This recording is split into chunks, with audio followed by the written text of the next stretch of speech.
Con respecto a Chetty, que comentaba Feli, que era un personaje extraordinario, a mí de chico me gustaban mucho los caballos, el Martín Fierro, me sabía parte del Martín Fierro de memoria, andaba siempre entre los caballos, los paisanos, los vestidos de gaucho y todo.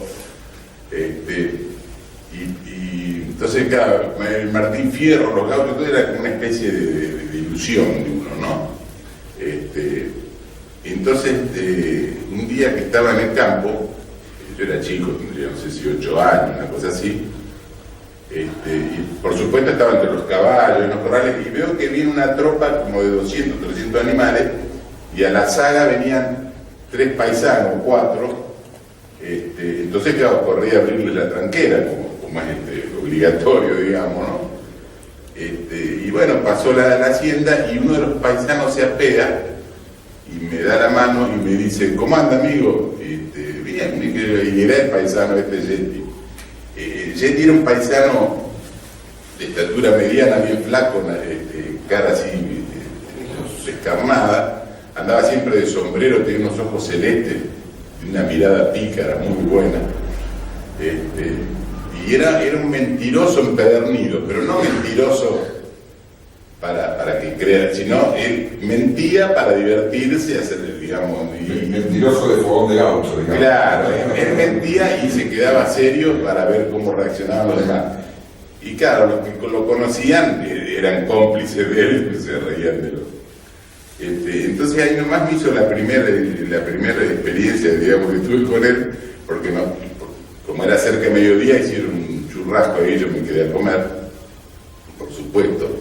Y entonces por ahí le hice la observación que tenía las bombachas rotas, y dice, no son rotas, son quemadas, dice, tiré un pucho, se me prendió la silla de paja. Dice, menos mal que me avisaron, dice, si no se me quema el piano, dice. Y digo, pero usted toca el piano, dice, sí, tengo un piano de 628 teclas, dice. Lo que pasa es que como estoy muy gordo, dice, ahora me cuesta mucho, dice, de una punta a la otra. Bueno, tenía esas especies de salidas, ¿no? Y además, bueno, él, fíjese, era nieto de una cautiva de los indios, en la zona de Olavarría. Y de chico entró a trabajar, él era de la zona de Anguila en realidad, pero vivió siempre en Lonquimay. Y de joven entró a trabajar a un campo ahí de una gente que tenía mucho campo, que era Arangoa el apellido, y se enamoró de la hija del patrón. Entonces el patrón cuando se enteró le hizo las cuentas y lo echó, lo despidió. Pero era la noche, vino a caballo y se la llevó en Ancado a la piba. Y cuando se fue le dejó el sombrero en el poste de la tranquera para que sepan que había sido él.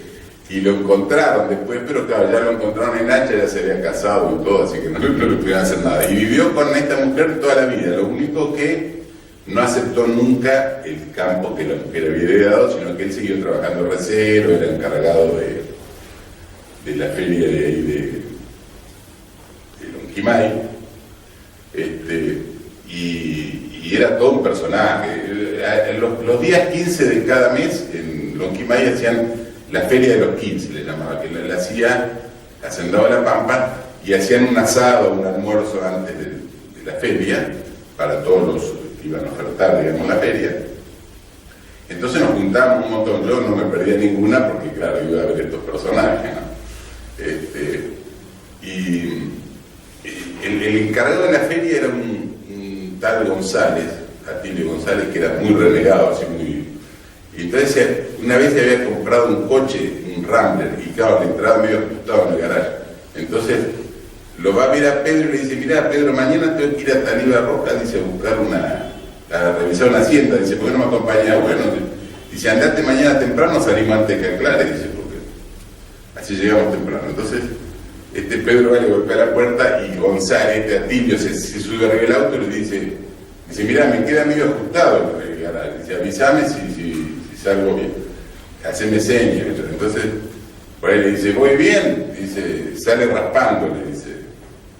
Entonces sigue retrocediendo y dice, voy bien, dice, sale raspando, le dice Pedro. Entonces, bueno, se fueron y cuando llegaron al campo ya había aclarado y se pone a mirar el auto y dice, ¿por qué me hiciste? Dice, está todo rayado el auto, punta a punta. Dice, yo te dije, y sale raspando. Entonces, tenía esa salida así y aparte en el acto. Yo una vez me lo encontré en una feria en Natalia Roca y yo enseguida le daba charla porque sabía que él iba a salir con alguna salida. Y le digo, ¿qué tal? Le digo, ¿en qué vino? Y dice, a pie. Dice, estaba a 150 kilómetros. Y dice, salí ayer a la tarde, dice, llegué esta madrugada. Entonces yo como para agarrar una mentira le digo, qué raro, le digo, ni si le han gastado la alpargata. Dice, el octavo par que me gasto, compañero. O sea, 8 para alpargata.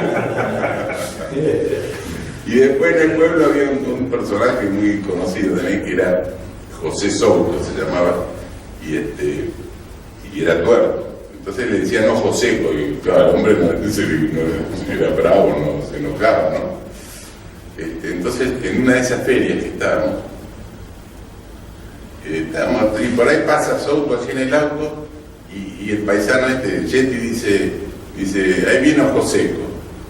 Entonces yo digo, sí, le decía ahora, ¿por qué no le decís cuando entra? No, ¿por qué no le voy a decir? Y que sí, que no, que hicimos una apuesta, que no le decía ojo seco. Entonces, cuando entró Souto, el paisano se saca el sombrero y le da la mano y le dice, oh José, ¿cómo te va? Tenía una salida muy buena, era espectacular. El peluquero del pueblo, por ejemplo, tenía una peluquería que era una casa tipo chorizo. Entonces, en el salón de adelante, en la pieza de adelante tenía la peluquería y atrás las piezas, los dormitorios, las cositas. Y se murió el peluquero, entonces la gente del velorio se había sentado en la peluquería. Incluso el paisano se había sentado en el sillón del peluquero. Y vino un hermano del peluquero que llega al velorio, pregunta dónde es la casa, pues no conocía, y le indica. Y claro, cuando entró se sintió medio dudó, porque está todos en la peluquería, todos sentados. Y el paisano se levanta y dice, siéntese que enseguida le van a cortar. Y después, en cómo reacciona el nombre, la gente del campo, que está en la ciudad de Lonquimay, el pueblo donde era él, estaba cortada por la vía y del otro lado de la vía había 2 o 3 casas nada más. Entonces, pero había unos talleres, pero dice, che, ¿dónde está anda fulano? Ahí atrás de la vía, y que atrás de la vía, atrás de la vía. Y el paisano una vez, un camionero le dice,